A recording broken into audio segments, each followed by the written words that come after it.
Many of us have antique pieces of furniture, or maybe your great aunt's flatware, and eventually we plan to sell some of those, right? Well, if so, the Fox 5 I-Team's Dana Fowle says you are in for a surprise. Dana. And this is my favorite headline on this topic. Nobody wants your parents' stuff. Ouch. I know, but that sums it up. It's not just hard to sell, it's also hard to pass down to younger family members. Now, this has been, I got to tell you, a topic in our office. This is how this whole thing started. I've got family antiques.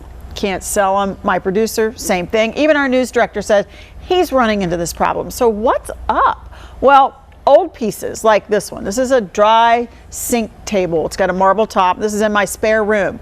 Or maybe this armoire. Just don't appeal to the younger generation right now, and for a few reasons, according to Mavins Group. That's a company that helps folks in their senior years relocate. The younger generation doesn't have room for these big pieces, and they move a lot more often. Large antiques, of course, don't travel well, and they don't need the storage for CDs, albums, or books because they live in the digital age, and they tend to like the lower priced retailers like Home Goods and IKEA, even Walmart for furniture.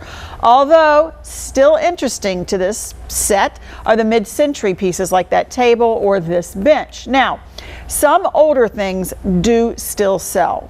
Antique jewelry, artwork, even quilts, because you can often mix these in with more modern furniture. So jump over to my Facebook page, Dana Fowle Fox 5, and our website, fox5atlanta.com. I've got a link. It's already there. It's a booklet, and it's going to be helpful to you. It's a relocation guide for seniors, and we can also chat about tips you might have for unloading some of those antiques. Yeah, how do we? You know, I'm not an expert on it, but there are a couple things I've read that you can do for this. You can start early.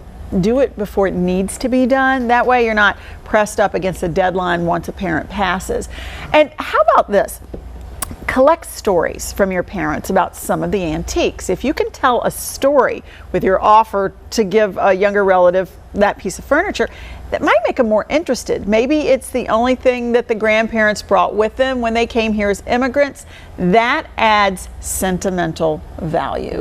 I like that idea. I got a bag of my husband's grandmother's calendars, and they were going to throw them away. And once I started going through, and she wrote everything down, doctor's appointments, everything, her whole life for all the children, and it was so neat. Does it have any value? Absolutely not. Sentimental. But we read it and know what she was doing in 1945. It's kind of cool. So that's a great idea. Attach a story. I like that. Yeah, some very good advice. Dana, thank you for that. And I'll take that stuff off your hands in your home. Oh, okay. I was looking at it like, ooh, I'm kind of into that. Well, I like modern furniture personally, but I realize every single room I have has a large antique that's been handed down. Huh.